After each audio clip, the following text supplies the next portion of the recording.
Sarah adalah seorang wanita yang sekarang tinggal di kota kecil Jawa Barat. Ia harus pindah ke kota kembang itu untuk menuntut ilmu di salah satu universitas ternama di sana. Saat pindah ke Bandung, Sarah pergi bersama ayahnya. Ayahnya mengantarkan Sarah ke rumah kontrakan yang akan dihuni Sarah selama menuntut ilmu. Di kontrakan itu, Sarah juga akan tinggal bersama 2 orang saudara sepupunya yang juga menuntut ilmu di tempat dan angkatan yang sama dengannya. Saudara tertua bernama Jani dan saudara yang lebih tua dari Sarah bernama Ava. Sarah merupakan yang paling kecil dari mereka bertiga. Maklum baru lulus SMA tahun yang sama. Selama 2,5 jam di perjalanan, akhirnya ia tiba di kota Bandung. Ini adalah pertama kali Sarah tinggal jauh dari orang tuanya. Perasaan campur aduk tentu dirasakan Sarah. Setelah mobil terparkir, Sarah bergegas turun dan mengambil barang-barang bawaannya. Sembari mengangkat bawaan, Sarah dan ayah langsung menyusuri sebuah gang kecil. Berjalan sedikit jauh ke dalam dan sampailah mereka di depan kontrakan itu.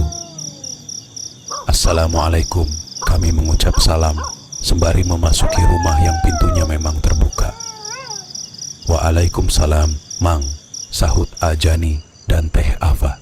Tos dugi gening. Sok atuh sakieu ayana, Sar. Udah sampai. Silahkan begini adanya, Sar, ucap Teh Ava kepadaku. Saat itu Sarah tersenyum dan mengangguk dan melihat sekeliling. Rumah tersebut adalah rumah tua dengan 2 lantai dan sedikit tidak terawat. Saat itu Sarah memaklumi hal tersebut, apalagi budget yang ia miliki untuk menyewa rumah kontrakan sangat terbatas. Tangga menuju lantai 2 adalah tangga kayu dengan pegangan kayu. Terlihat asal-asalan dibuatnya. Sarah mendekati tangga dan melihat ke atas.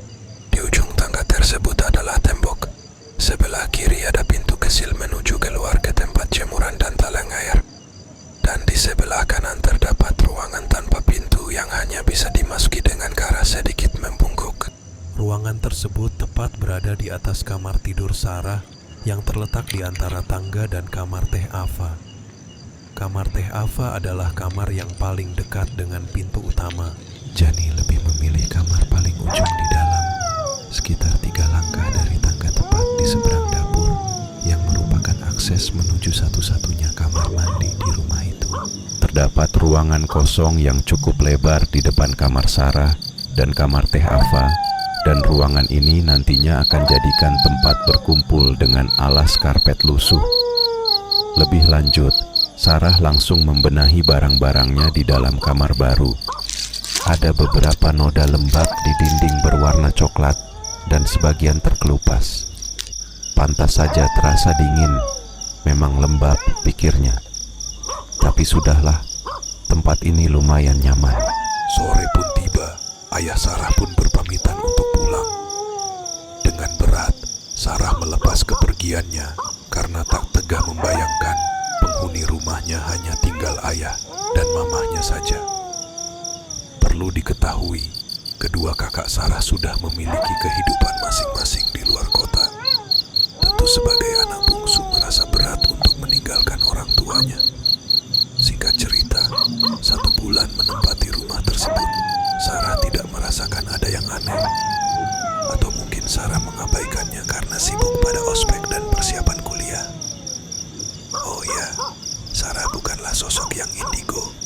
Namun, ia terkadang bisa merasakan keberadaan makhluk halus di sekitarnya.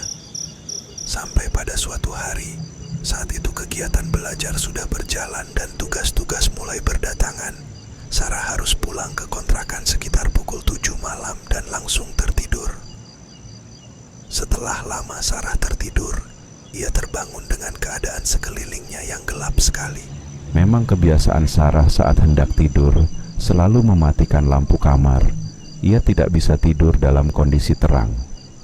Tapi saat itu benar-benar gelap total dan Sarah harus membiasakan matanya dalam gelap. Setelah nyawanya kumpul, Sarah baru sadar jika kegelapan ini karena lampu ruangan di depan kamarnya mati. Biasanya kalau malam lampu tersebut dinyalakan dan cahayanya masuk lewat jendela di atas pintu kamar dan lewat sela-sela pintu yang rapuh. Saat itu, Sarah meraba-raba mencari HP dalam gelapan. Ternyata ada telepon dan SMS masuk selama ia tidur. Dari kedua saudaranya yang mengabarkan mereka tidak bisa pulang karena mengerjakan tugas kelompok di kos temannya. Yang berarti Sarah harus sendirian di kontrakan.